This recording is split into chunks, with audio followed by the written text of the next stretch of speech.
We're going to do the March 9th daily Bible reading in the Chronological Study Bible. It is also day 68 if you're going by that instead of the date. And we will be beginning in Numbers 30, verse 1.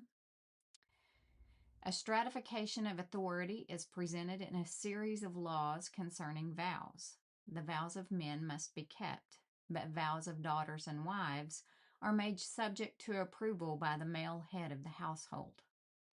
Moses faces one final battle before his death, a war of revenge against the Midianites for leading Israel into idolatry.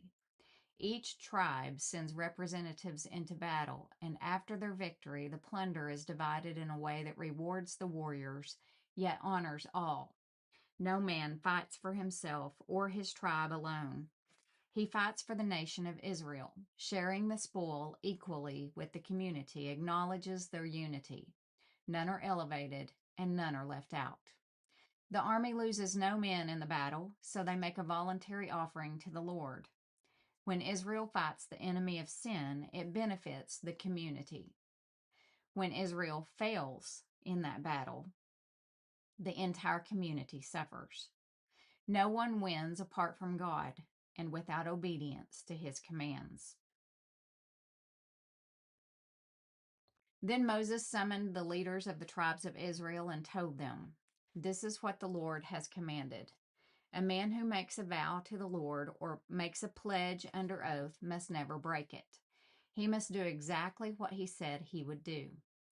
If a young woman makes a vow to the Lord or a pledge under oath while she is still living at her father's home, and her father hears of the vow or pledge and does not object to it, then all her vows and pledges will stand. But if her father refuses to let her fulfill the vow or pledge on the day he hears of it, then all her vows and pledges will become invalid. The Lord will forgive her because her father would not let her fulfill them."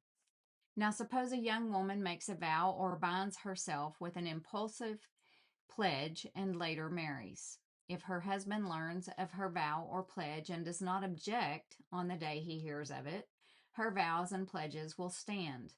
But if her husband refuses to accept her vow or impulsive pledge on the day he hears of it, he nullifies her commitments, and the Lord will forgive her. If, however, a woman is a widow or is divorced, she must fulfill all her vows and pledges.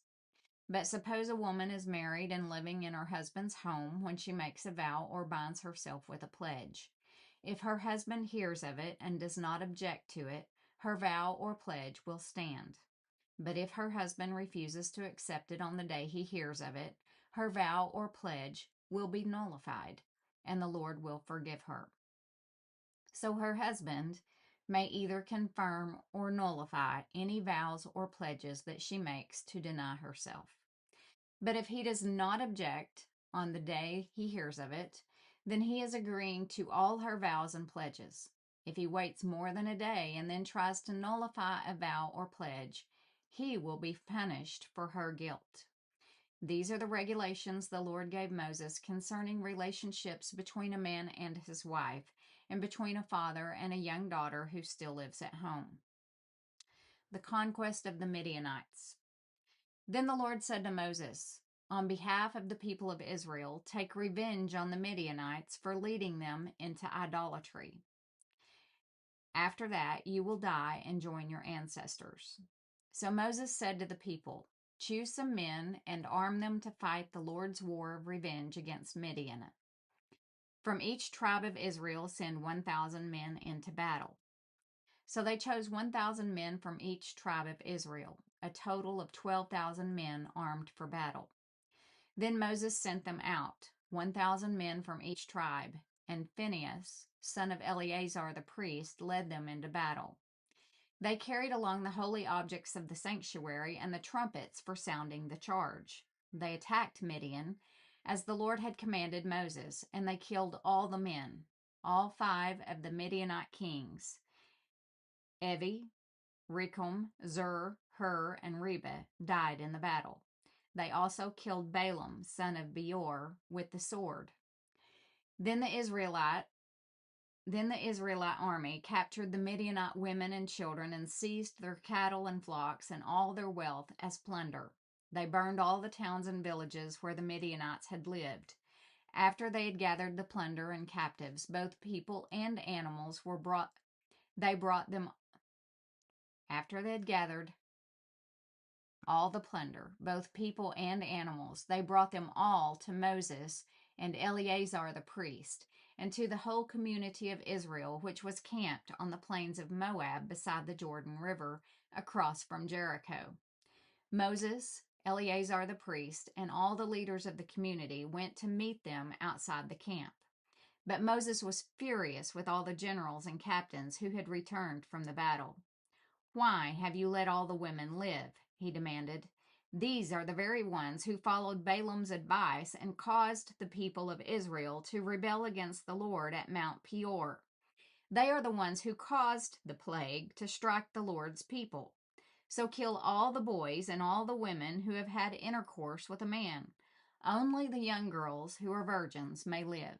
You may keep them for yourselves, and all of you who have killed anyone or touched a dead body must stay outside the camp for 7 days.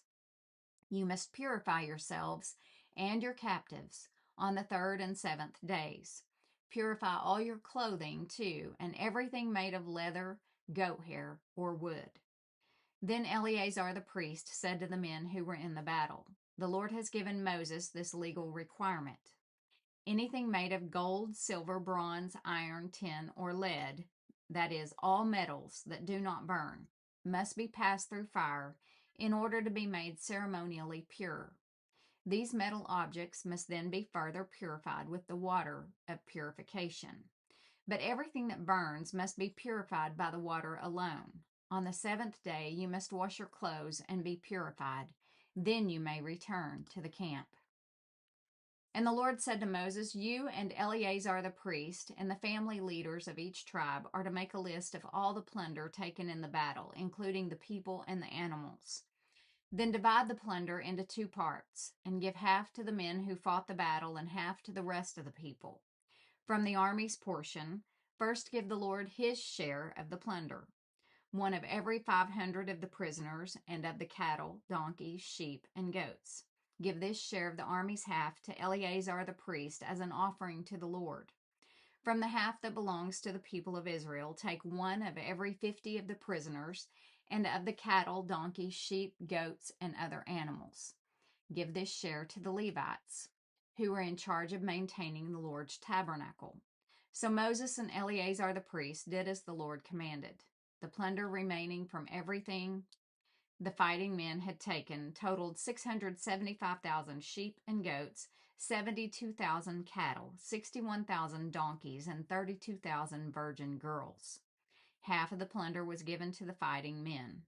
It totaled 337,500 sheep and goats, of which 675 were the Lord's share, 36,000 cattle, of which 72 were the Lord's share, 30,500 donkeys, of which 61 were the Lord's share, and 16,000 virgin girls, of whom 32 were the Lord's share.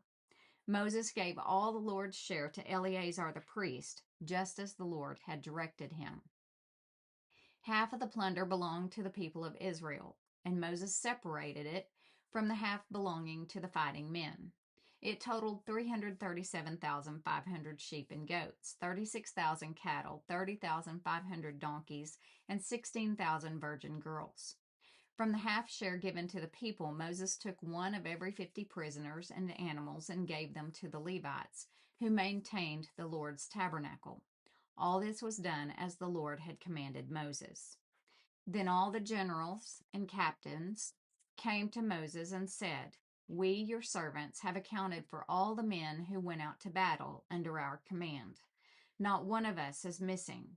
So we are presenting the items of gold we captured as an offering to the Lord from our share of the plunder: armbands, bracelets, rings, earrings, and necklaces. This will purify our lives before the Lord and make us right with him." So Moses and Eleazar the priest received the gold from all the military commanders, all kinds of jewelry and crafted objects. In all, the gold that the generals and captains presented as a gift to the Lord weighed about 420 pounds. All the fighting men had taken some of the plunder for themselves. So Moses and Eleazar the priest accepted the gifts from the generals and captains and brought the gold to the tabernacle as a reminder to the Lord that the people of Israel belonged to him. That concludes the March 9th daily Bible reading. Thanks for joining in.